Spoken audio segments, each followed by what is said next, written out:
Hello, Shroomies, and welcome to another episode of See You on the Other Side. I am your co-host, Christine. And I'm Leah. And every time. Leah. They still have to know. Yeah. We have a very special guest, somebody who I know and is a friend of mine, and you used to go to Six Packs. Hi, Cassie. Hello. Thanks for having me. Of course, of course. So, can you tell us a little bit about yourself and what you do? Sure. So I am a social worker, and in being a social worker, I've been a lot of different things. I've been a therapist. I've been a medical social worker. I've worked at nonprofits. Right now, I'm in the medical field, but I'm also doing private practice on the side. Awesome. Awesome. How long have you been doing that? 12 years. Okay. It's a long time.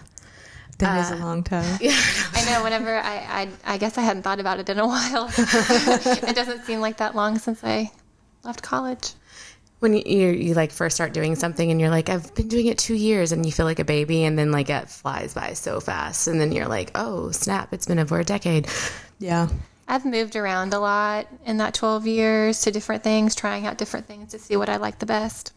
So when you say therapy, do you have like a demographic that you usually cater to, or is it we're glorified therapists. We're just talking about that. We were just talking about that, but we don't get paid for that, and we're working on it. Yeah, and it's obviously for friends, like, and I don't consider myself that at all. But for you, like, you know, I know some specifically work with certain age groups or certain people. Therapy-wise, I've only worked with children. I love that. Yeah. Okay. So in schools and then private practice outside. Nice. So I want to get right into it. We're getting into it. So I want you to kind of give a little, you've done a large mushroom trip. I have. But I want to kind of rewind and go into how you got to that point. Sure. Tell us your deep, dark secrets, your traumas, your history. I've got some of that. Don't we all? Yeah, we do. We all do. So my growing up, I have two parents who love me very much. So no trauma for that necessarily, but parents that had their own trauma and generational trauma that followed them. So my mom, who is like my best friend and who I can count on for anything now, always had a lot of anxiety and depression issues. And I'll go into that a little bit later and how that fits into me being a therapist, because that was one of my aha moments for my trip too.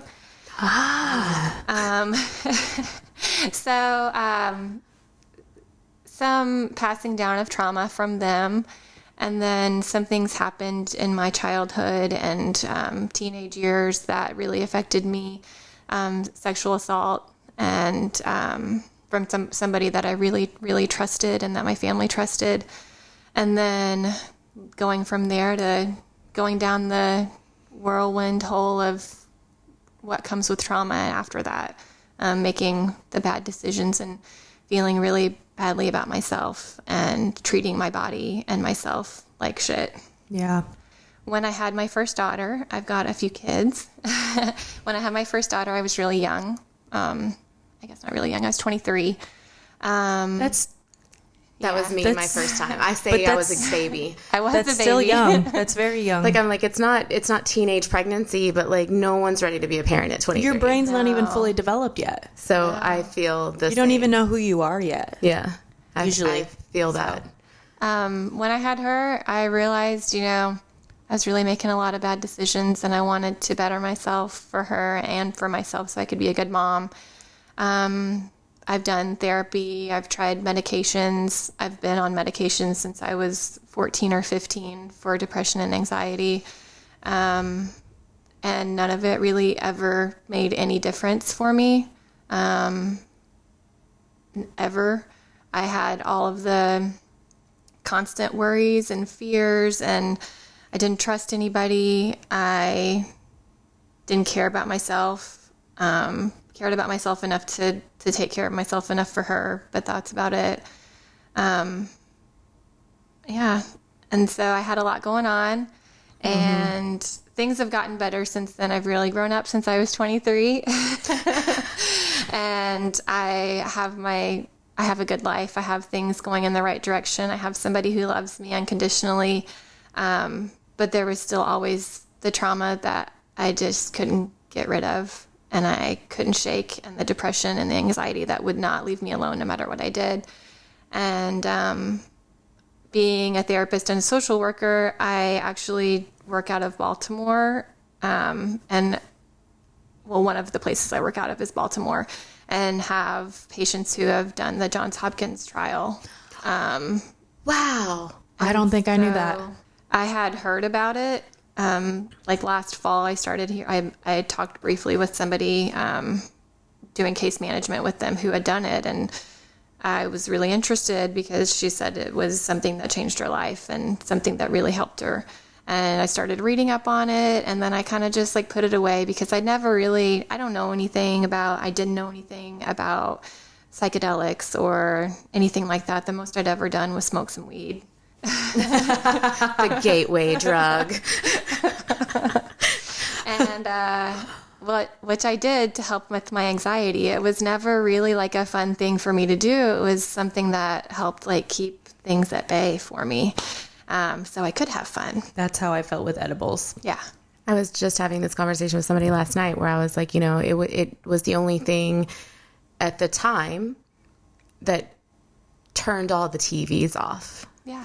Yep. That were like constantly running in my mind. And the only time I felt like I could shut it off was when I was high. Mm-hmm. Yep. And it took me doing a very large mushroom trip to realize that while my husband was drinking to escape his problems and I judged what he was doing, I was like, oh, wait, I am also doing that, just with a different substance. Yeah. So it was kind of, it's like a little bit of a mind-blowing like realization that I had. So it's an escape. I used it to, like, I was feeling anxious and I would just pop an edible and be like, all right, I'm going to take this and escape everything that I'm thinking about right now.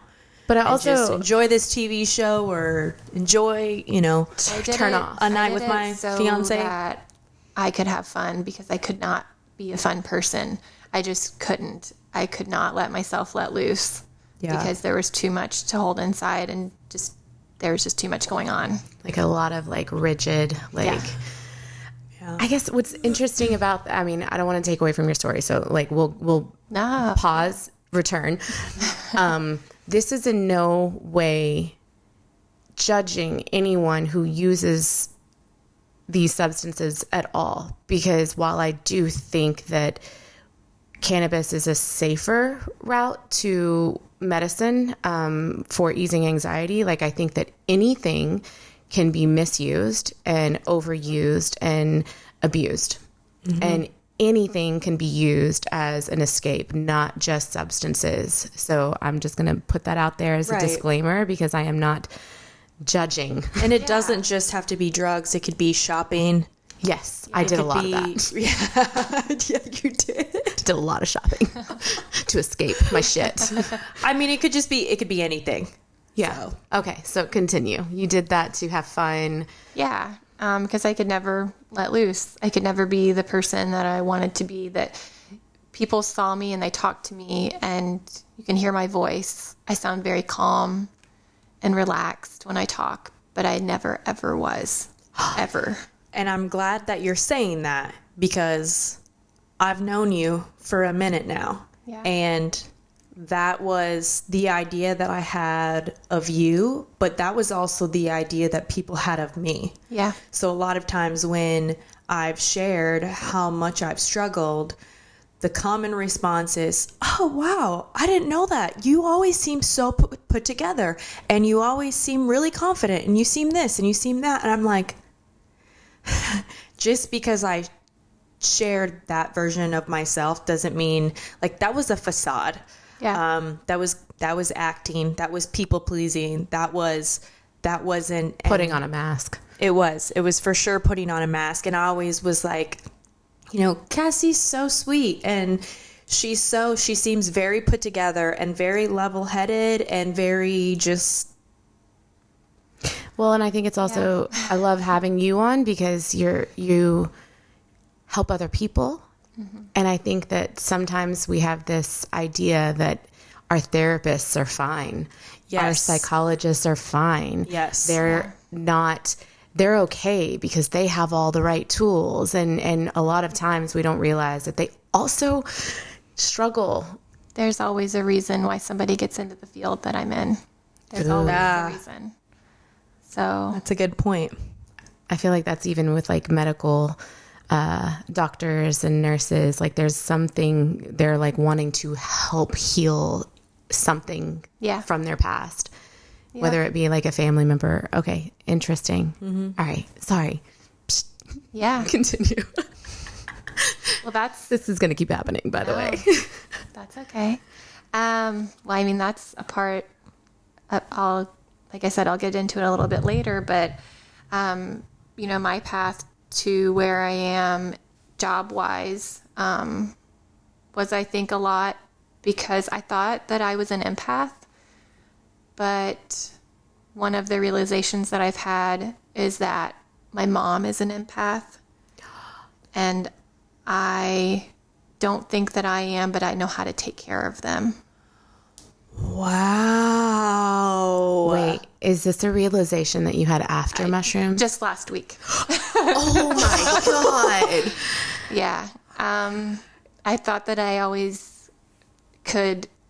And maybe I could at one point. I don't know if it's compassion fatigue or if it's this, but I'm still trying to figure all that out. But I think one of the reasons that I got into this was because everybody was always like, well, you're so good to talk to and you can help you're so like calming, and everybody goes to you with their problems. And that's because I was trained to do that since I was little. Not that my mom meant to do that in any way.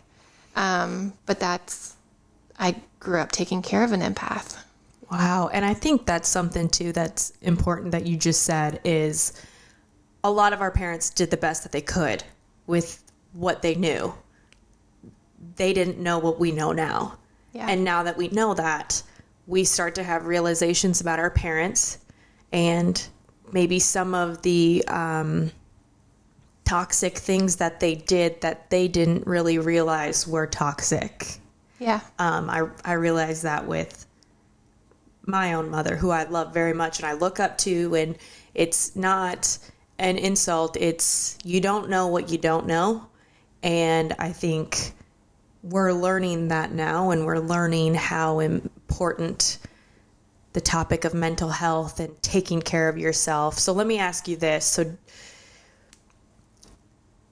did you also subconsciously be that person for everyone else to not focus on yourself and what you needed? Maybe.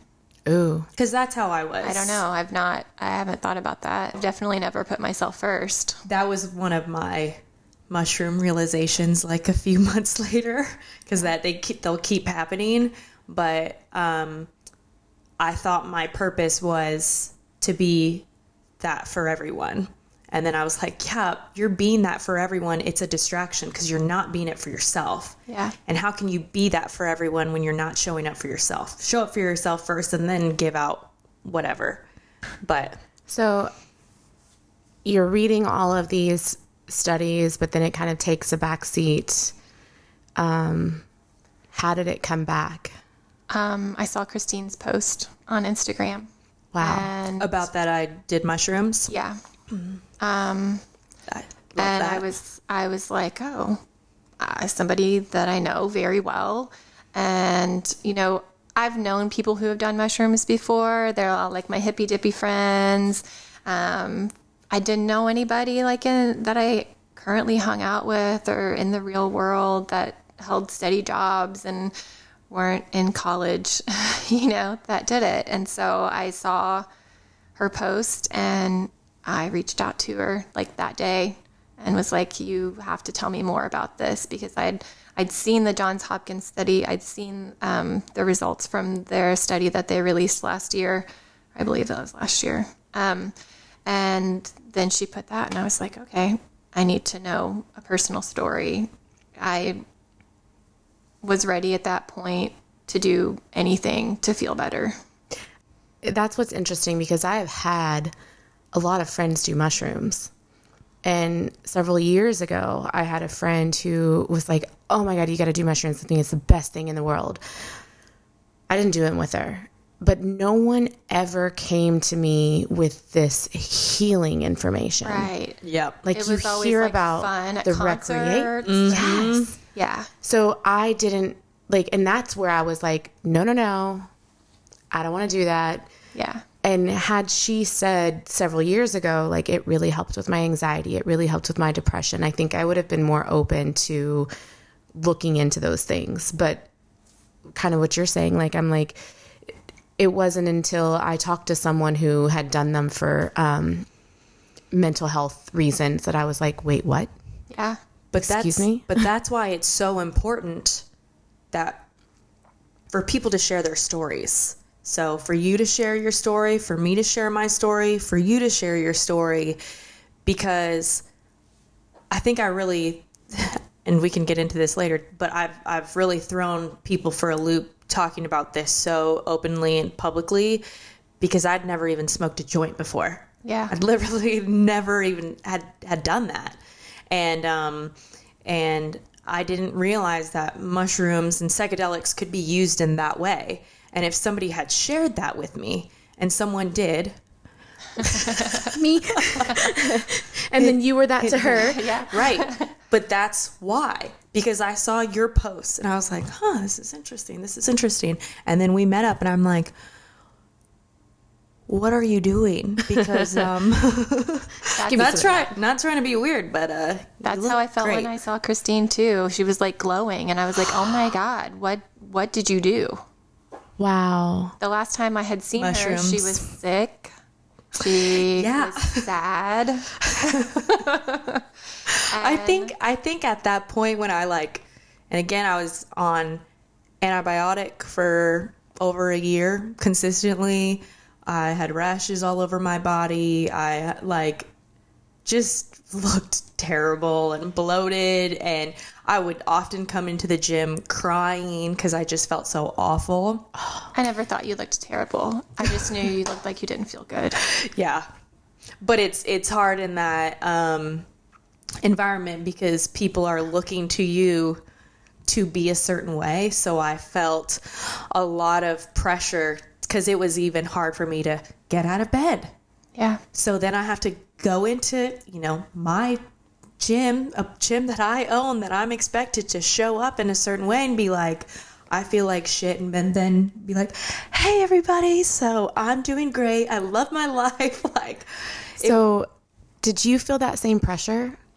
Like feeling like you had to show up a certain way, feeling like you had to be okay because of what you did? I still feel that way.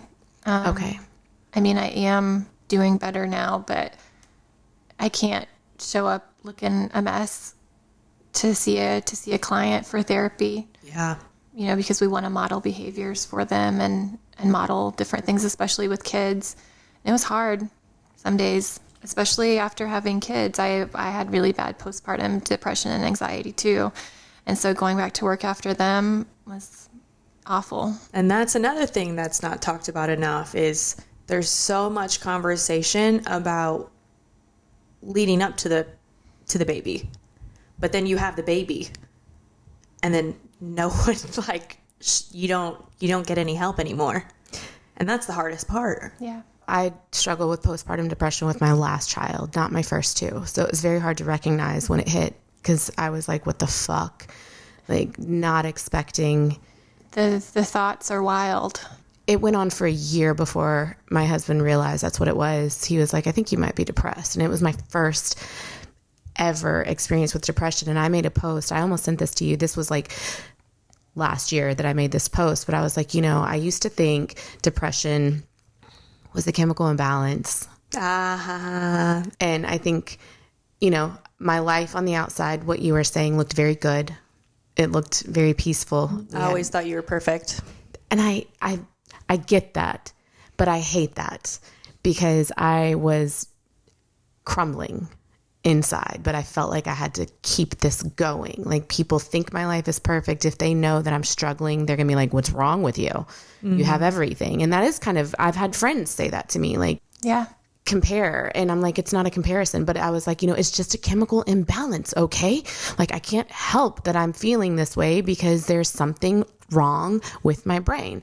But this time last year, I made a post and I said, what if my postpartum depression wasn't a chemical imbalance? It was a catalyst to my healing, because I had been pushing it down for so long. And with each child, I pushed it down and pushed it down. And then my daughter came and I had all these mother wounds. It didn't happen with the boys. And for years and years, I wanted a girl so bad. And my husband used to say, you don't need a daughter, you need therapy. He wasn't wrong. But I was trying to fix what was broken.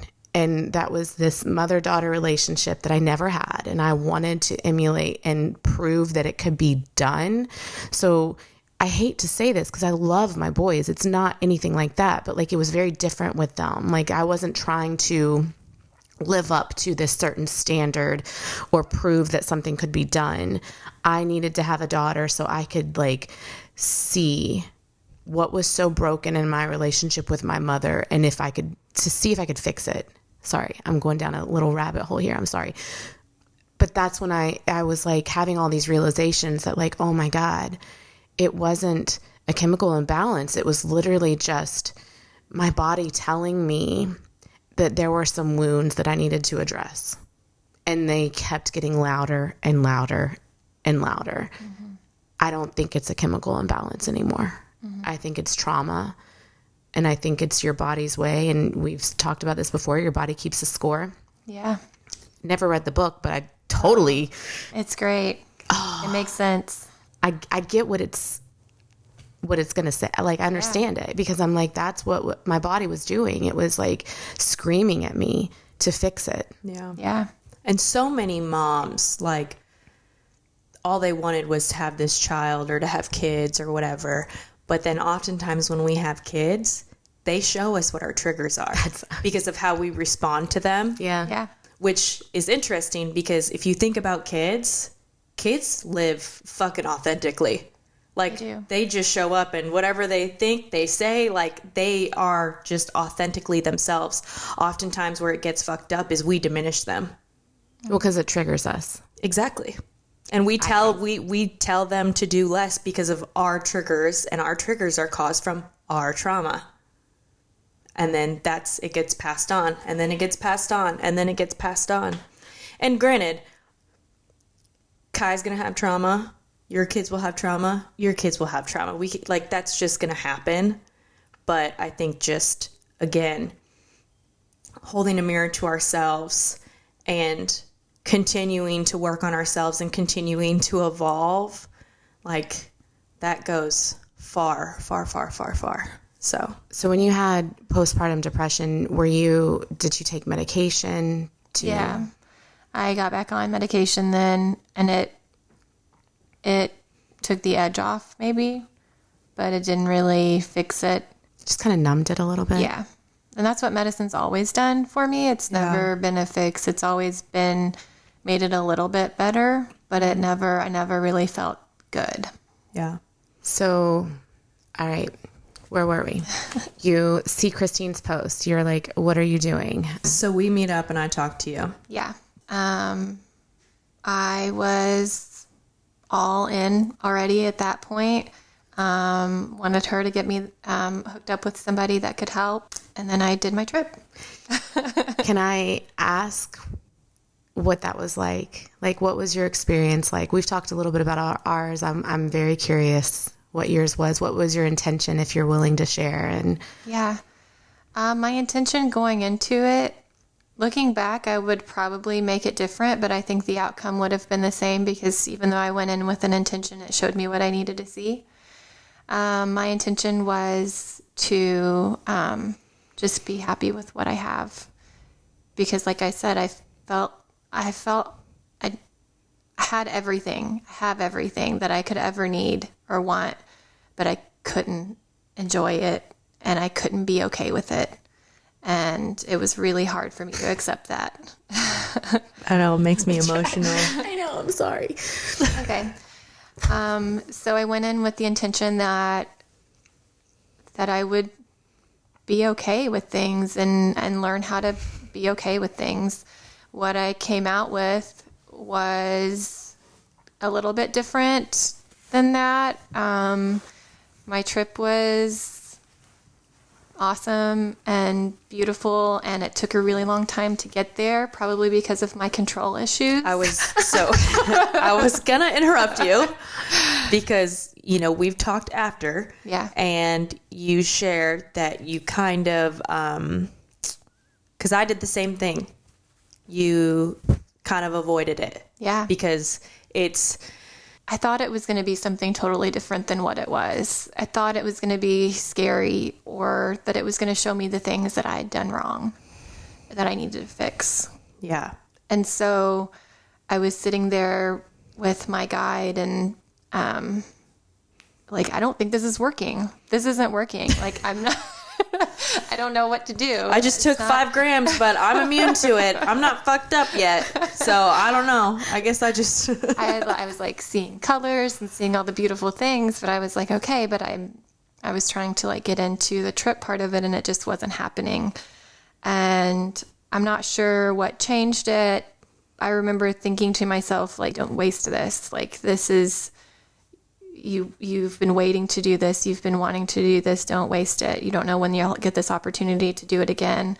And so I remember thinking, just let go. And I did eventually. And my trip was really pretty, and it sounds very cheesy, the things that I saw, but because of my trauma, because of the assault, because of being the person that everybody goes to all the time with their problems, I've never fully trusted anyone else or let myself be with anybody completely. And my trip was my husband and I. What I saw on my trip was my husband and I being free, and him telling me the whole time, I can help you with things. You don't have to do it on your own anymore. I love that. So, and he's always told me those things, but I just never believed him. I never believed him because I never had anybody do that for me before. I never could believe anybody else. And oftentimes when we like are used to not feeling safe and then we meet somebody that actually is really a safe space, it's hard to like, because there's a vulnerability that comes with having a very safe partner. And so one thing that I realized too is with all of my exes, they were really toxic and they cheated and all that stuff. But they were often the bad guy. And then when I met Tony, I was like, he's not a bad guy. He's a very safe space and a man that loves me dearly and would do anything for me. I have some stuff. So I think I subconsciously gravitated towards those types of men because they were always the problem. It wasn't me. And then I got with him. I'm like, no, I'm the problem. Yeah. I'm the problem. And I had to work on myself. I didn't know that I was the problem. I didn't know that I was doing that. Yeah. And I don't know how many other relationships I was like that in. I don't think any of them would have worked out because they were kind of assholes. And my husband is not an asshole. He seems like a very, very amazing man. Yeah. Yeah. He is. So yeah, my trip showed me that, among other things. I mean, just knowing that I don't have to be alone. I think my anxiety And my depression stemmed a lot from me worrying about things all the time that I thought only I could worry about and only I could take care of. And so it helped me realize he can worry about those things too. Like you guys are a team. Yes. Yeah. And I don't have to just do it on my own anymore. We were talking about this earlier, all of these like realizations that happen. And we've talked about this. It comes up a lot in all of these episodes, talking to people. Like the trip and the experience is always something really positive. Not always. I know that some people have some really dark experiences. And there's usually a lesson in there.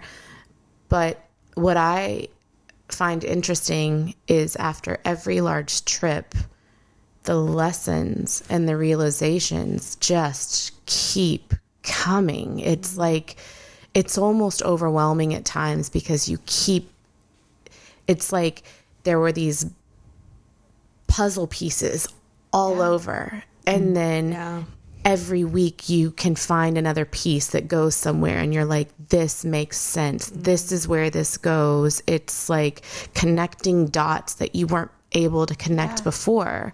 So that's why I feel like the integration process is so important, and it's not a quick fix because you have to connect. You don't have to connect these dots. They start showing up for you. Yeah.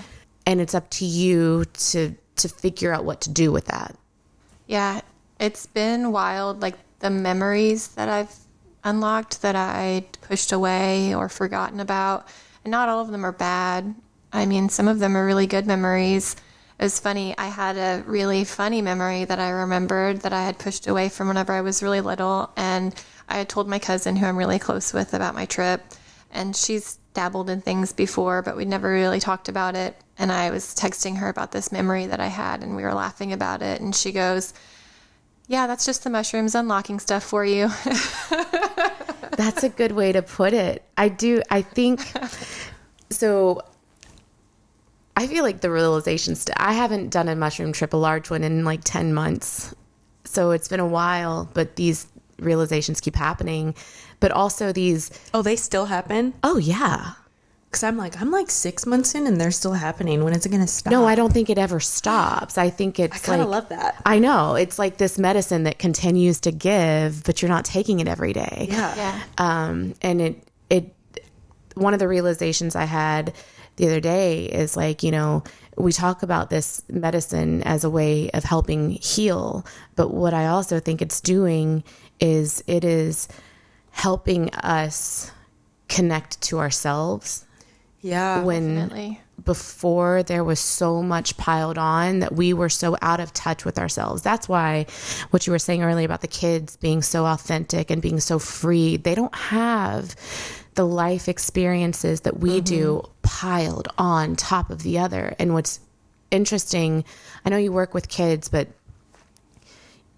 the Turpin family, I don't know much about it. I haven't watched any of the episodes, but like this family of like, there's like several kids who are all I got really into this. malnourished and abused. I saw this special on, I But forgot what it was. afterwards, after their parents they've been removed from their parents, some of these children are like, but we love them.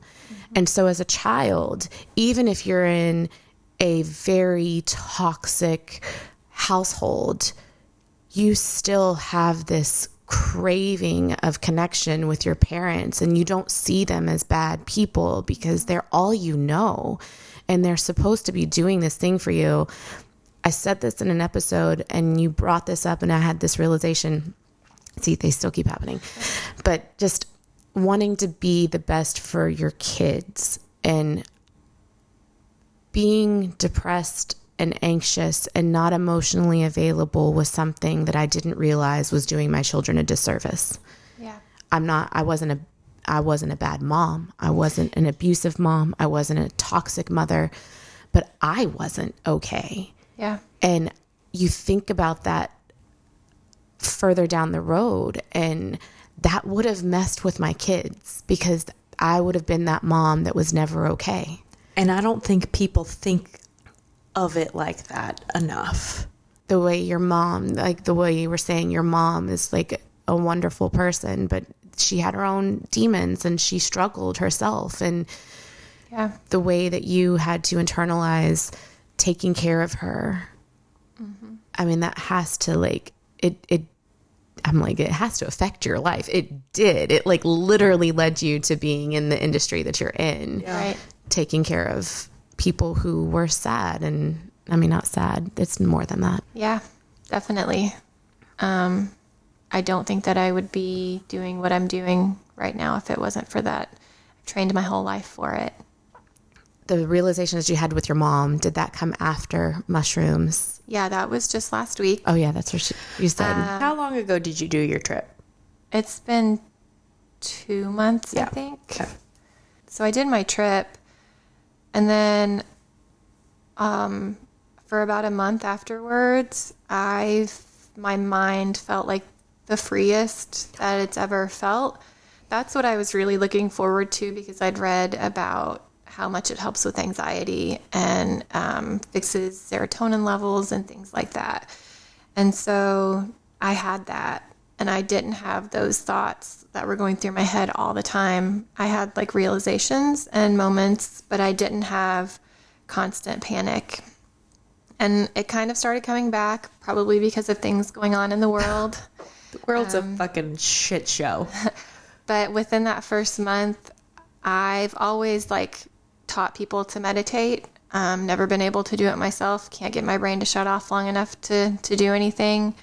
But I learned how to meditate. Wow. In that month. I didn't know that. And then I love that. I've kept it in practice, even though the intrusive thoughts have started coming back. It's different than before. I can feel it coming in a different way than I did before. And it's like a physical feeling now, not a bad one, not like I'm breaking out in hives or anything like that. It's like, oh, I get this feeling in my stomach, like, oh, it's about to come. And then I can do mindfulness exercise or meditation, and it helps. I've never been able to do anything like that before. So aside from the realizations, I had actual, real, tangible benefits from doing the trip.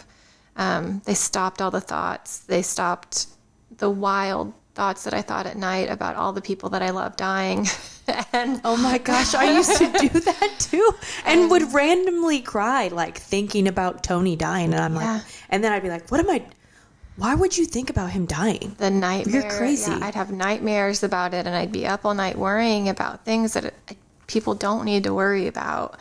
And that all went away, and I'm sleeping for like the first time in my life, sleeping without having nightmares and meditating. So those were after the first month, like that was the first real thing that I could tell from the trip, besides just like feeling in general happier for whatever reason. That's what I call the mushroom cloud. Yeah. Yeah. That comes like immediately after. Yeah. It was there. It's almost like, holy shit. Yeah. I didn't know I could feel this good. It was nice. Yeah. It was really nice. And it doesn't go away the next day. No. It stays for a little while. It stayed around long enough for me to practice things to help it stay longer. I love that. In my experience, it helped me with what you were saying. You could feel it coming up, and you're able to process it and respond rather than let it trigger you and react. Exactly. Yeah. Or suppress. Yeah. So it Or just, let it go on and on. you're able to recognize it more. And we've talked about that in an episode where it's like, we don't know, we're such, what Katie Walker was saying, we're such a medicated society. We don't know what as needed means.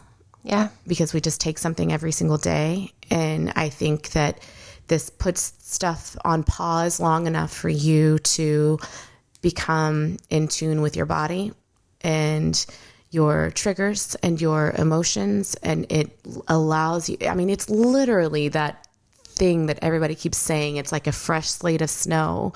So instead of going down the same path, you're able to stop, pause, think, and say, no, I'm not going to do that this time. I'm going to go meditate instead. Yep. It's such a crazy concept. It has been wild. Like I said, I teach kids and people how to meditate all the time. I teach them the importance of mindfulness. I teach them these things, and I could never do it. And I started doing it, and I was like, oh, this really does work. This is really great. This really helps. Okay. I'd never known it before. I just talked about it. I love that, like, you're teaching kids this, because I do think the older we get, the further away from us we become. And as their children, they can have these tools from such a young age, and it's a practice, right? They talk about, I say I can't meditate because I can't shut off. That's not what that's what it's trying to teach you. Yeah. Like, Yeah. you can't You're not going to perfect it right away. Absolutely. Same with yoga. Like, it's going to take a while for you to practice and be able to understand and actually do it the way that you're supposed to be doing it. So to teach it at such a young age, you're giving these children tools that took you, I don't know how old you are. 35. Okay, 35 years to figure out. Yeah. And you're like, oh my God, this works. Yeah. That's awesome. Wow. That's awesome. So I think it's important to work with kids in the same way. Like, we're trying to help them cope in a way that we didn't figure out for a very long time. I was going to say, it's nice to be able to think that you can give kids a head start, because we were behind, all three of us. So my daughter just learned that she can take showers with me. We talked about this, but we started this nightly routine, and I always do affirmations with her, and I've done that for a very long time. We say the same thing every night before I put her to bed, and I do it with the boys, but they just don't. They're like, okay, Mom. And we also recently started meditating before bed. We'll do like a sleep meditation on the Peloton app. Oh, that's cool. I didn't know you did that with her. That's awesome. Well, we just started. Okay, gotcha. Because she's like not ready to go to bed. And I was like, why don't we do a sleep meditation? So we did one last night in her bed. And she's like laying there with she's got one hand, she's holding my hand, and then her other hand's on her heart. And it was like she's laying down during this meditation. And it's so sweet because I'm not really paying attention. I'm just trying to get her to go to bed. And then afterwards she sits up and she goes, Mommy, when she said to let go of bad thoughts, I just went, and I let go of all the bad things. And I was like, I don't even remember her saying that. Wow. The fact that she was able to do that. So now I'm like, I know that she's using this as a stalling mechanism to, cause they don't want to go to bed. She's trying to do anything and everything. Let's do a sleep meditation. Yeah. But I'm like, oh, wow. She is using that and actually doing what it was saying to do. I think that's beautiful. Yeah. And you know what else? What? Well, I've already said it before, but how you are to her is what you needed. Oh, So, yeah. Which is like when you are in those moments and you think of it that way, I know. So how do you, outside of this experience, you're a couple months in, you're out of the mushroom cloud now and you're back in reality. I am. It's hard sometimes. But how have you been able to apply and integrate, and how is your home life like? How is it different now? It's different in a lot of ways. The number one thing that I would say has changed, that my husband and my kids would say too, is that I'm more fun. I'm not worried about where everything is all the time, and the house being clean and everything being perfect. and what the fuck is perfect anyways? I never even really wanted it. I just couldn't stop myself. Yeah. So I have fun now. We do lots of painting, which I hated painting before. So messy. So messy and takes so long. Couldn't make what I wanted to make happen in the short amount of time that we would have. But now we have fun. My house isn't a mess, but it's not picked up all the time. I don't know. It's just been a lot better. I'm not angry all the time. I was angry a lot before because of all the things that were going through my head. It's really hard to be positive whenever everything is telling you to be negative all day long. Yeah. I can't picture you as angry. You're so sweet. I know. And soft. I was like, what's your mad? Are you like, I am so mad right now? No, I'm sure. But that's how I kind of picture you too. Oh, I get mad. It's what you were saying earlier about Jason, and he we have this bickering, this banter back and forth. Yeah, and you I guys are have to like like a- tell people, I'm like, he's not really mad at me, by the way. That's just how we just do that. And I'm like, that's not mad. Like he rolled, are you serious? But yeah, I say that. I know everybody gets angry and everybody expresses anger in different ways. So I'm half joking, but like you're so like, you seem so calm and collected. But I know that we always show our truest selves. Like People have always thought behind I'm a closed doors. feisty little pit bull. So it's right. fine. It's not shocking. I'm like, I can picture you getting angry. Just kidding. So, what does your husband think? He is really proud of me.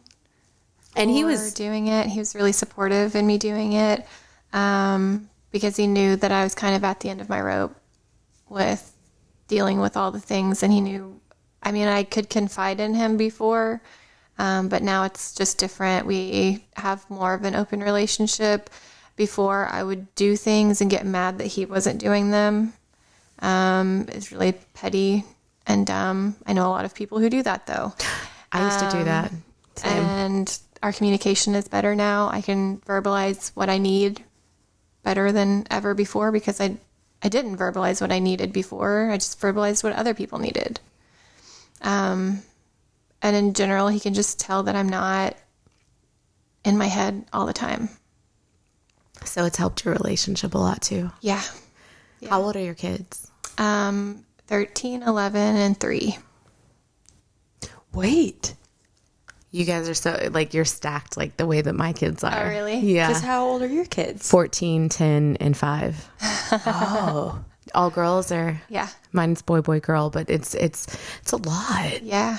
It's a lot. And I've said this before, like, you know, you became a mom at 23. I became a mom at 23. I was Yeah, you guys have a lot of parallels. still in survival mode.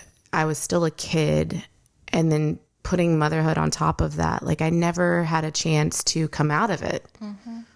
And until I decided that I was going to heal. Yeah. Whenever I was assaulted, whenever I was 18, and I held on to that, and I had my daughter whenever I was 23, and I never dealt with it ever. And then I had her, and then I dealt with being a parent and kind of I made myself presentable, and I tried to be a good mom with the tools that I had, but I never took the time to take care of myself. And I think that's what scares a lot of people, is dealing with that trauma, because it's such a dark place and you don't want to go back there. But what happens when you don't, it gets pushed away into this like under the staircase situation where you're like, we're going to put that down there. We're going to pack it away. We're not going to open that box because that was a very dark box. Yeah. And then more boxes end up getting piled on top of that. Yeah. It's like you forget how much is there, but it's always there. It's still underneath the staircase. It's still something that you eventually have to unpack and unfold and process and work through. And it doesn't always have to be a dark, scary thing to do. But what I am starting to realize is everyone right now is going through so much, and our bodies it's becoming louder and louder and louder for everyone. And even the people who are medicated, I'm starting to notice that they're like, my medication's not working. We had to keep upping the dose. And then there it gets to a point where they're like, nothing's working. And I'm like, because we have been so traumatized the last 2 years. And it's not just COVID trauma. It's COVID trauma on top of the trauma that you were already medicating and pushing away. Yeah. And it's going to get loud enough that you're not going to be able to shut it off. That's The where medicine. That's where I was. I just couldn't do it, and I couldn't take it anymore. I think there are so many more people out there like you and like I was and like you were, that are like at their breaking points, but still having to show up Yeah. and pretend they're not. Yeah. Nobody knew that I was there. My husband knew a little bit, but nobody knew how deep I was into my head and feeling like I could never get out. Yeah. And that just, I was having a conversation with last night, and she's like, I'm just broken. And I had to correct her. I'm like, we're all broken. Yeah. We're all broken. I don't care how perfect your childhood was. There's trauma there, and there are broken pieces. And even if there's not childhood trauma, there's generational trauma. And I don't think that we can escape that until someone decides to break the cycle. Someone has to take that role on. And it's a very hard role to take on. Yeah. It doesn't seem fair that it has to fall on you. But at the same time, I have changed my perspective on that. And maybe I told you this. I'm like, it used to feel like it wasn't fair. But now I feel like it's a privilege that I get to hold that role. I get to be the cycle breaker. I get to be the one who was strong enough to fix what needed to be fixed. Mm-hmm. And it's brave as fuck. That's kind of, it took me a long time. It's the bravest thing that you can do. To feel that. It's like with being an empath. I often was like, oh, I'm such a little bitch. Why do I cry about everything? And now I'm like, no. Like, especially once I got stronger boundaries with people and started to stick up for myself and all that. But I'm like, no, that's a fucking gift. Healing is a gift. It's not a burden at all. Because even I think you're still going to have life. Sure. Yeah. Come at you. And what you're doing right now is that you're building these tools and these mindfulness practices and exercises, and you are coping in a much healthier way than you ever even knew possible. And it's just going to keep building. It's going to keep getting stronger. It's like a transformation. That sounds like a big word, but I feel like I'm finding out who I really am. Because I don't have all those other things going on in my head that I always had about other people and what they needed. So it's been a big change for me to think about what I need. And so I think it is important to be change makers and things like that, but it all starts with you changing. And I feel like I'm going through that right now. We all think everybody else is the problem. Yeah. It's like that reel, that Instagram reel that's like, y'all, I just left therapy and it turns out I'm the problem. Bitch, I'm the problem. So I'm like, it really is that though. I've never claimed to be perfect, but I was in such a victim mentality for such a long time. I didn't realize I played a big role in being that. And that sounds terrible because I'm like, I know that there are some people out there still in that victim space. But there is a way out of it. You just have to, it has to be you. Mm-hmm. It's not going to be the other person. They're not the ones responsible for your healing. And it doesn't, that's where I'm like, it doesn't seem fair that all of that falls on you. But, it's going to be the same for them. If they're ever going to heal, if the person in power is ever going to heal, that has to be on them too. And it's a privilege to get to do that. But I want to know, so it changed your home life. Did this impact the way you look at your career? Yeah. Okay. That's a big question because I'm like, how do you show up for others in a way that you're able to integrate and still stay true to you, and you have this inner knowing now of what works? How do you do that? So I've been doing a lot of thinking on that, especially the last couple of weeks since I had my realization about how I came to be where I am and what my skills are. I'm not sure if I'm going to stay in the field that I'm in. Wow. I've taken a lot on in the last 12 years to help other people, and I'm so happy that I've helped them. I don't know. I think I want to do something for me now. And I don't know what it is yet. I'm trying to figure it out. I'm happy to keep helping people until I do figure it out. But I think that I've been so focused on doing this and helping other people and helping my mom and seeing the things that people go through and wanting to fix that for them, that I haven't done any of that for myself or for the people that I love and for my family. And so I don't know. I feel sad saying that I might want to leave, but I have no idea what I want to do when I grow up. She's making me emotional today. I know. I've cried so much today. I just see this like ripple effect. I'm sorry. But I just see this ripple effect with you, to me, to her, to whoever else. And just listening to you and like listening to your transformation and knowing you, I don't know. It's a very emotional thing. The energy. I know the energy in this room right now. We're going to sage, clean this space. No, it's beautiful. No, energy. It's good energy. It's beautiful. You know, it's interesting because you said in an episode, Tony was afraid to do this because he was like, what if I have to change my career? And then Henry Lucas was like, well, if that's a fear, then it's probably maybe true. Because I do think that scares a lot of people, change and knowing what's right for you and what's wrong for you. It's a hard thing to do because you're doing all these things for other people for so long. Yeah. You know, it triggered my husband for a little while because after I went through the same thing, I was like, I don't want to wax people anymore. I don't want to be a glorified therapist anymore. The energy that I'm receiving is not what I want for myself. That's what's destroying me. Yeah. And so when I stopped taking new clients and I've cut back my schedule, you know, for a long time he was triggered. He was like, well, I'm glad you get to do what you want to do. But for so long, you know, I started talking about it with my clients like, yeah, I'm retiring soon. What are you going to do? I haven't figured that out yet, but it's not this. And it'll come to me.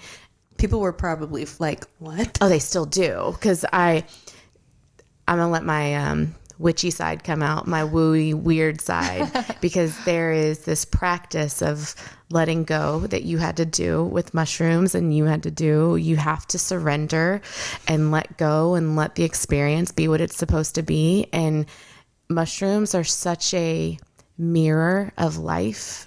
I think everything is a mirror. Actually, other people are mirrors. And when we're taking a look at the way we live our lives and how it's affecting us, it's going somewhere, I promise. I had to trust and let go of the controlling aspect of knowing what the next step was in order for that next step to present itself.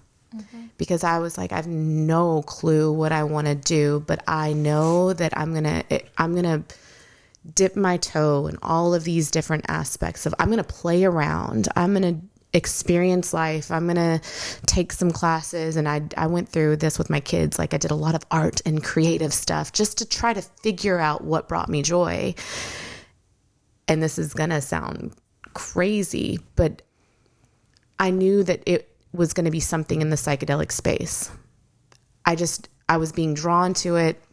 I wanted to have a podcast about it, but I didn't have anybody to do it with. And then it's like you showed up and it's like all of these pieces started just literally just like falling into place. And I'm looking at my husband. I'm like, this is it. This is what I've been preparing for like 2 years. I've known I wanted to get out of this industry and I bought myself some time. I signed a 3-year lease somewhere and I'm like, I'm going to figure out what I want to do in those 3 years. And I don't know what it's going to be, but it's going to happen and it's going to present itself. And now I'm like, this is it. This is what it needs to be. And this is where I feel good. And I feel like I have a purpose and I feel like it's doing a lot of good for a lot of people, not just me, not just you, like, and it's just weird saying that to clients to be like, yeah, I know what I'm going to do now. You're not going to understand it. But which is funny because I got told I was going to do this too. I've told you this. Your my energy healer. Yeah, my energy healer. She said, this was probably 2 years ago, I think, a year and a half ago. She said that, fitness isn't your passion and it's not your purpose. You helping people medically is. And I'm like, what are you talking about? Like, my son accidentally poops in the pool and I throw up. Okay? Like, Same. yeah, like my dog threw up yesterday and he threw up upstairs and my stepdaughter was like, was that you this morning? She's like, did Drogo throw up? And I go, yes. And she goes, were you throwing up too? I was like, I was cleaning it up. And the whole time you're like, yes. So when she said that, I was like, you're high and crazy. Like, but I thought of it in such a like one-dimensional way, like medical. Yeah, like in a hospital, like wiping people's butts, and yeah. And I was like, no chance in hell. Like, you're crazy. A typical medical. Exactly.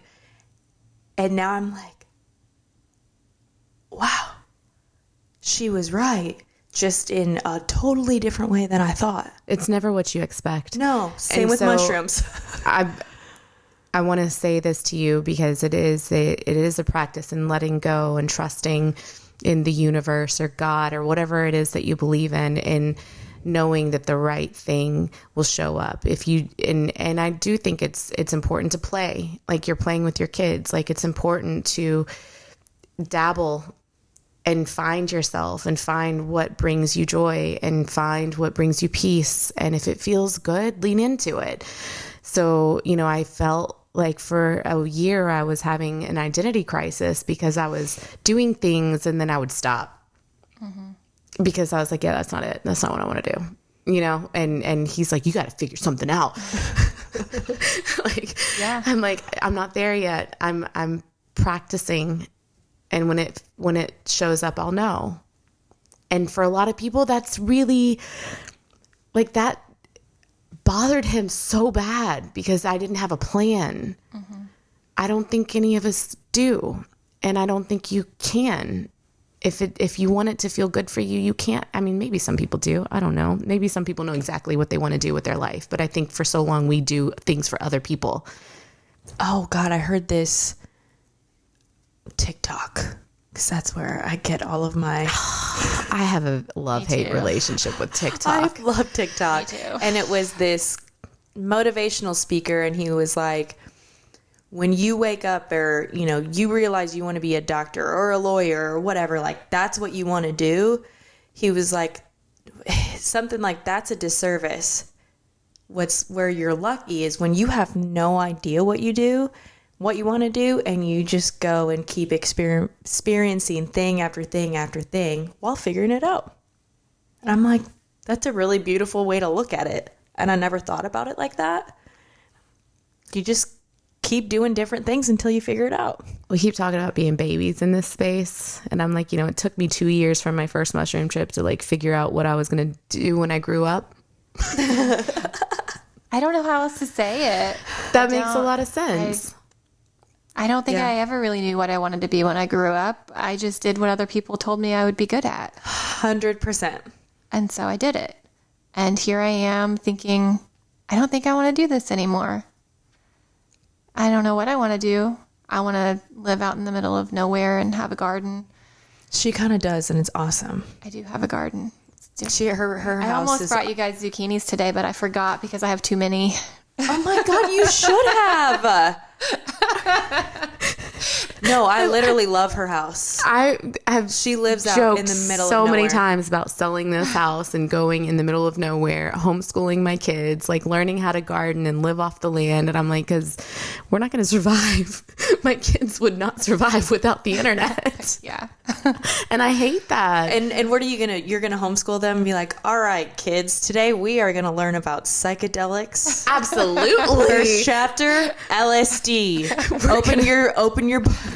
We're going to do the stoned ape theory in real life. We're going to do a bunch. No, I wouldn't do that to my kids. Do you guys know what MDMA is? I'm seriously. Well, that would be just part of the classes, okay, Christine? I wouldn't teach them just about drugs. I think it's a beautiful thing when you are. This is going to go back to your childhood, but when we were, all of us as kids, that's when you should be experimenting and figuring out what you want to do. And they say that as a child, you have a passion before you're like between the ages of 1 and 3, you've figured out what you're passionate about. Mm-hmm. But then by the time you're 5, that passion keeps getting pushed further and further down. Have you seen that or read that? Me and my 3-year-old is going to be a princess. Yes. And Kai is going to be a Monster Jam driver. I mean, Elle is living out her passion with gymnastics. She's been passionate about that since she was like 2 years old. Oh, I know. I taped her hands today. Yeah, she's I'm like, we're going to feed this passion. We're not going to feed the princess passion. Maybe she'll be an actress. I don't know. Yeah. But it's just interesting because life kind of gets in the way of that. And then you having to, this sounds bad. It's no disrespect to your mother at all, so I have to say that, but like you at a very young age having to learn to take care of someone, even though that probably wasn't expected of you, it's just kind of the role that you took on. Whatever you were passionate about kind of got pushed away. Definitely. And I feel like I should clarify, I didn't have to like take care of her like she couldn't function. I had to take care of her mentally. Emotionally. I had to give her a safe place because she didn't have another one. And I think that that's beautiful because it just, I think everybody deserves a safe space. You know, I am curious. Does she know that you've done this? She does.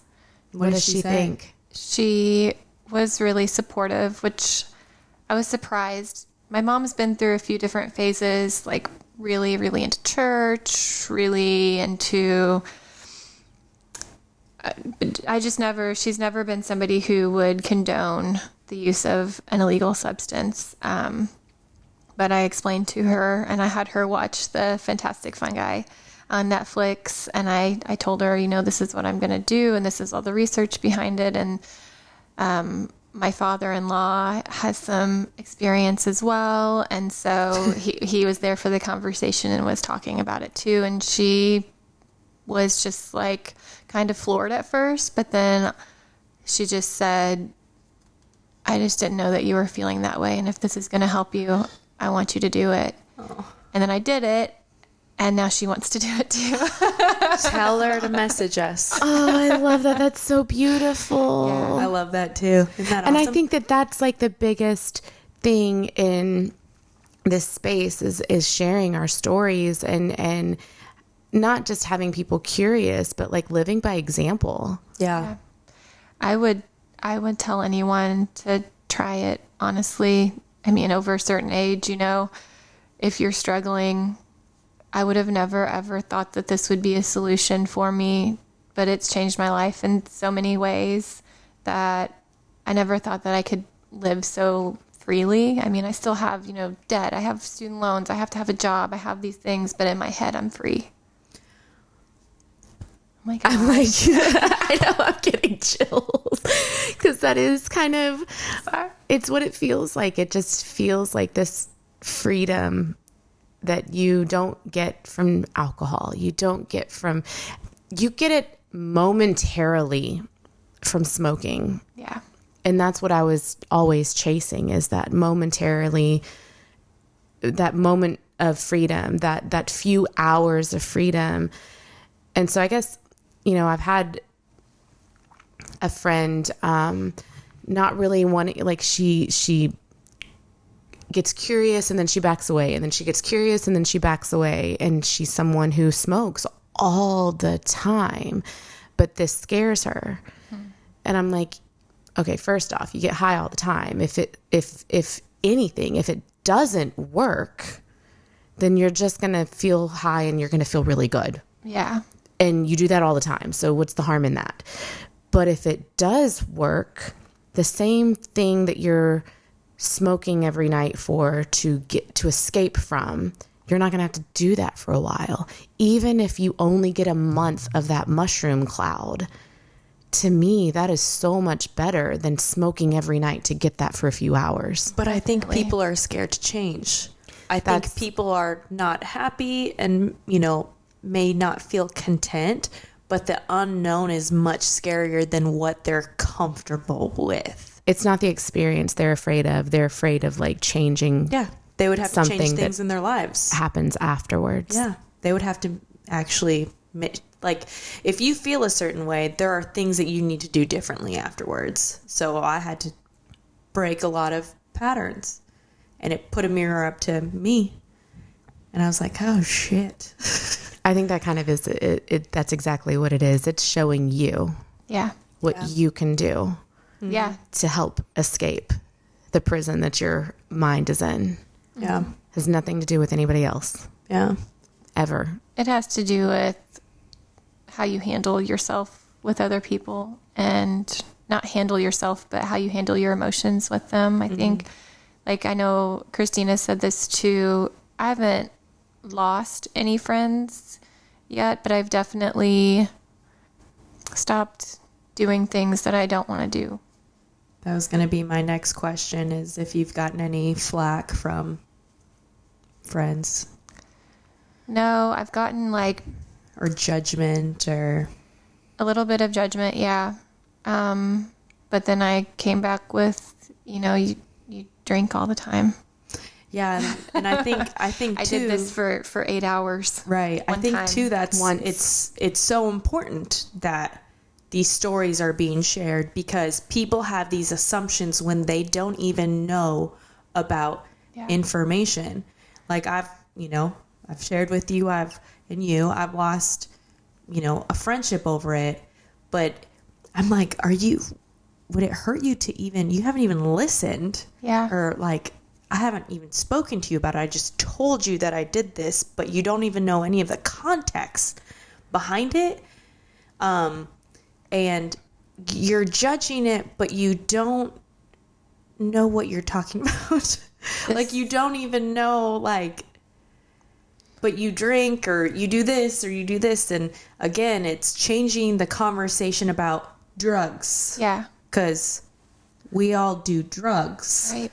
And so just because you may not be familiar with these types of drugs, which I consider it medicine for me, doesn't mean that we just have to change our way of thinking and just be open. It's not going to hurt to listen. Not saying that you have to do psychedelics, but it doesn't hurt to just be open to it, to hearing about it. Those 4 to 8 hours that I spent while on mushrooms and in the trip and high from it were more transformative and more important and more positive than any time that I've ever been drunk or high. And for people who are judging, this is something I wasn't out of it. I knew what was going on the whole time. It wasn't like I was super high and crazy or anything. People get blackout drunk every weekend and don't remember what they're doing. This was nothing like that. And then they do it again about it. And it was so yeah, that argument of well, it's a drug.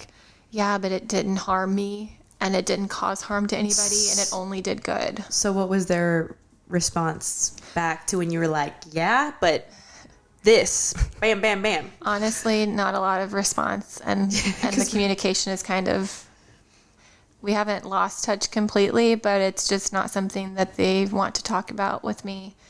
And that's okay. If they don't want to talk about it with me, I've told them how good I feel. And these are people that aren't judgy about drugs or anything anyway. Just for some reason, there's something that they don't like about this. But you know what that is? In particular? That's projection. Yeah. I'm just going to put this out there, because what we're doing, I know Sanctuary has this community of people who can talk about these experiences, and that's kind of why I wanted to join. Every Sunday they have this Sunday service. I don't know why I'm doing that, because that is what it's called. It's a Sunday service, but it's not church.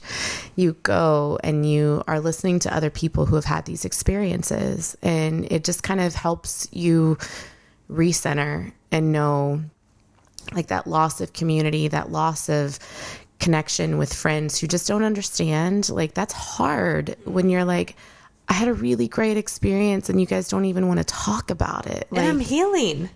Right. So being able to replace that with people who do understand, while we don't have to be your best friends and we don't have to hang out. And I think that holds so much more value. It's quality over quantity. And you always have a friend in us. I mean, I know I just met you, but like we do get it. Oh, we're going to microdose. Yeah. We're going to microdose? Yeah. Oh, do you microdose?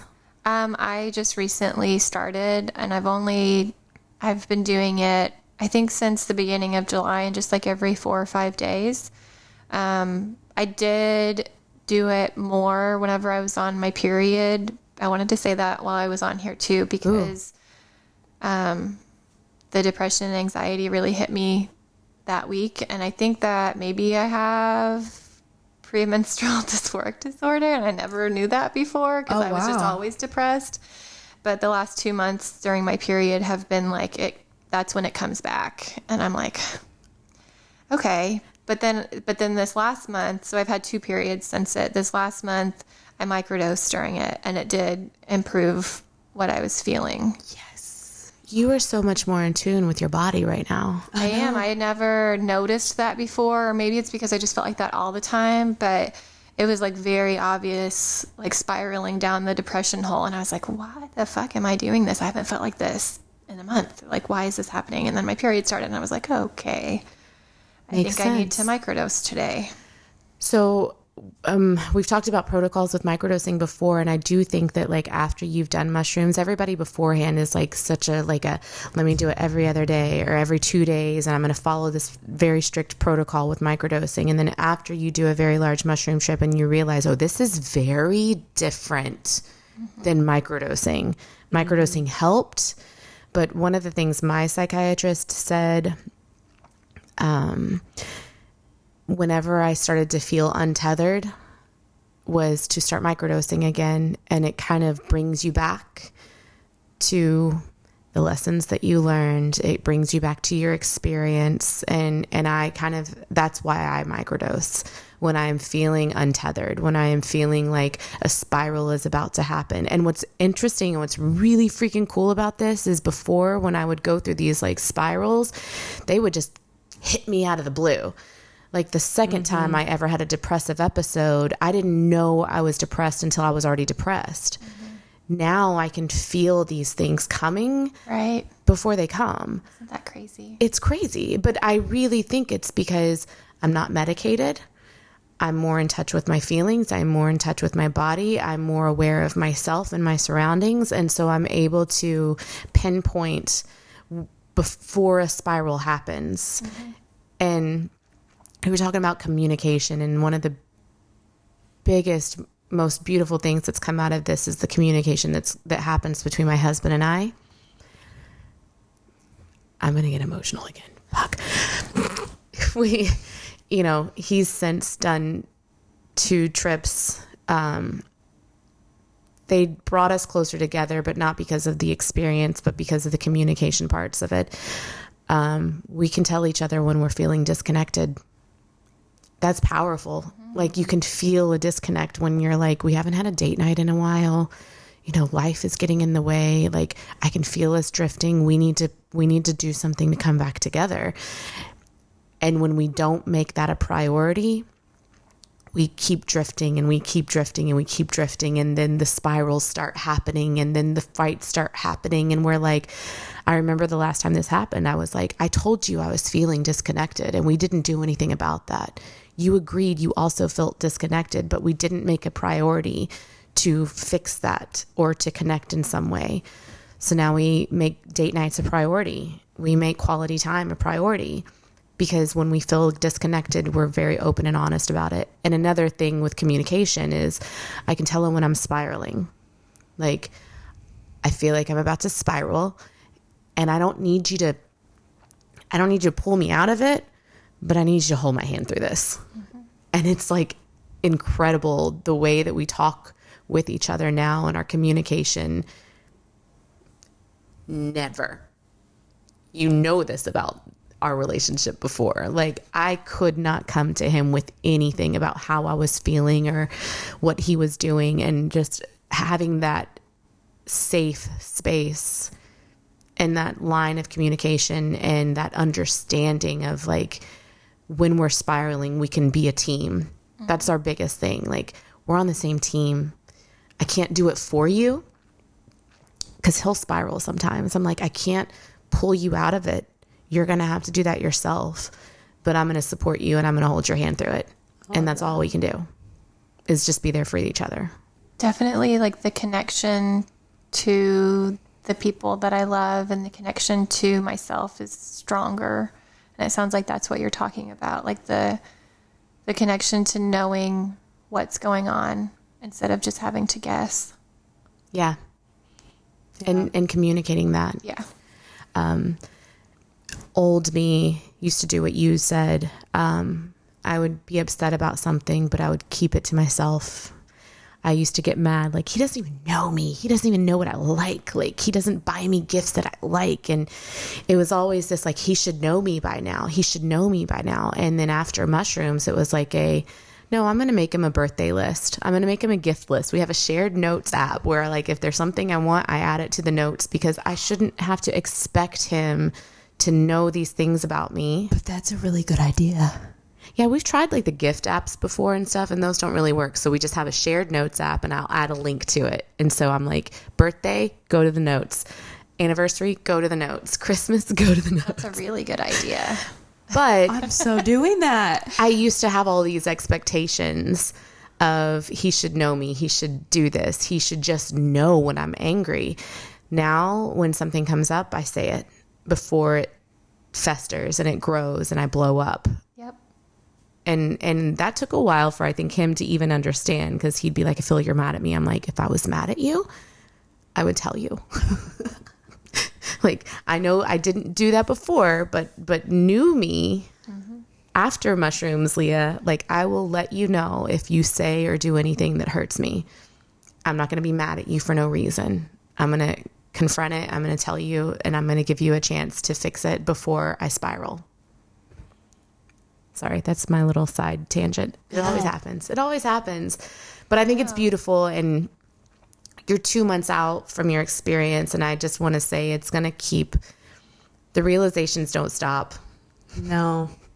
And they don't. But it's hard having these realizations, but it's also a very beautiful thing because you're connecting dots and puzzle pieces that have always been there, but have just been scattered. Yeah. That's how I feel. Some of it is stuff that anybody from the outside looking in that knows me knows, and I never, ever, ever thought about. But some of it's things that nobody knows that have come to me and have really made me think about what I want to do and be and how I want to present myself and how I want to take care of myself. And show up in the world. Yeah. For yourself. I've always thought you are just a beautiful person and a kind soul. And so, like, even just, I've been getting like these waves of emotion in and out of this interview just because just listening to your transformation and listening to like that you're just in a good place and you feel really solid is awesome. Like, it's just amazing. I love this. It's a beautiful thing. It is. How many times have we said this beautiful? I know. Wow. Well, I feel like so far, everybody who's been on is so into this space already, and they've done more psychedelics than we have. And it's crazy because it's like you're still a baby in this too. And it's just beautiful to have all of these. Right. But I'm learning a lot from listening to her, and she's 2 months in. And then I learn a lot from, Eric and Courtney, and they're, way above us, and and it's just, I don't know, every day it's like mind blowing. It really is. Yeah. I don't think I've learned this much ever. That's how I feel. And it's exciting because it's you're healing while talking to people, and you're connecting with like-minded people who are just a safe, healthy space. So I do have a question. You said you had an intention and it showed you something. It did something else for you. And I do believe that, like, I've had an intention before and it's done something completely different. But at the same time, it was my intention. Yeah, mine was kind of like a sneaky version of telling me what I wanted, what my intention was, and showing me that in a different light, kind of. It was showing you a completely different way than you expected. Yes, definitely. I believe that. Never what you expect. Always what you need. Seriously. I thought that I trusted my husband. I mean, I trusted him, but I didn't trust him with my stuff. I thought that I was open with him. I thought that I did all these things because I was just doing it how I had always done it. But it showed me that I wasn't. I love that. So would you do it again? Yes. Hell yeah. Let's do it tomorrow. I'm just kidding. Hell yeah. No, it's funny because that's another thing. Like, I think people think I do it all the time, and I'm like, it's been such a long time since my last trip. Like, it's not like that at all. From what I've heard on your podcast, from what I've seen when watching the documentaries and reading about it, like, it seems like something that you should revisit every once in a while. Yeah. If you want to keep learning more, and I want to keep learning more. It's like you got a taste. Yeah. Now you want to drink. Yeah. You drink the Kool-Aid. See, that's why I'm like, cannabis is really like the gateway drug to like allowing you to become more open to the possibility that not everything everyone tells us is accurate. Yeah. And sometimes you do have to figure things out on your own and experience them for yourself, honestly. And even if it weren't for the healing benefits of it, and this is just me and my personality type, the experimenter, like wanting to try all the things and live life. I have questioned this before. I'm like, even if they weren't healing and someone said, everything looks pretty on mushrooms, colors are more vibrant, you can hear color and see sound. And even if someone just told me that, I would want to do that before I died, just to have that experience. Yeah. But you're the experimenter. I know. So I can't expect everybody to do that. And people who have never done psychedelics and they're not even opening to listening about it or learning about it, they think like we're doing like meth or something. Yeah. Have you ever met a meth user who's like, yes, do it, it's awesome? Yeah, it's healing. Even like people who are like addicted to like heroin and cocaine, or not cocaine, like heroin and meth and opiates, they're gonna tell you, don't do it, you know, like it's not. They're also not even the same category. They're also a walking billboard that they're probably not in a good place. Right. Don't do this. So that's the difference too. You were talking about how you were more with it, and I've tried to explain that to people too. Like, I, on mushrooms, am able to be more present. And we were talking earlier about my husband getting calls with his last job at like 3 o'clock, 4 o'clock in the morning. We were on mushrooms at the lake one time, and he got a call on mushrooms, and he was like, are you fucking kidding me? There's no one else you can call right now. You had to call me. And they were like, yeah, I'm sorry. So we had to lay on the dock, and we're like, he's on this business call. Everyone else is drunk, and he's like, shut up. And him and I are on mushrooms, and he's like, Leah, look at the clouds. And so we just both laid there and looked at the clouds while he's on this call, talking him through this like IT problem. And just having, like, even that was like a really good experience. That's because I'm so like, funny. Could you imagine having to do that if you were like drunk? He's like, no, there's no way. But you were more in your right mind. Yeah. On mushrooms. I was really scared to do it, and I've always been scared to try substances because of fear of losing control.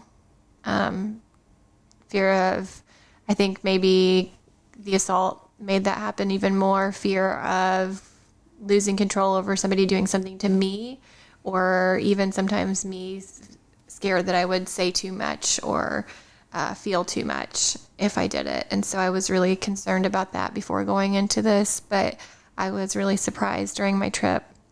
I mean, I did feel a lot of emotions, but I didn't lose control. Not that I lost control in the sense that I let it take me where it needed to take me. I didn't lose control of like knowing it was what was real and what wasn't real. I didn't lose control of my body and myself. You were in a safe space. Yeah. You're with a safe person. You had the intention. I let my mind go where it needed to go, and that was safe for me because I had a safe person there.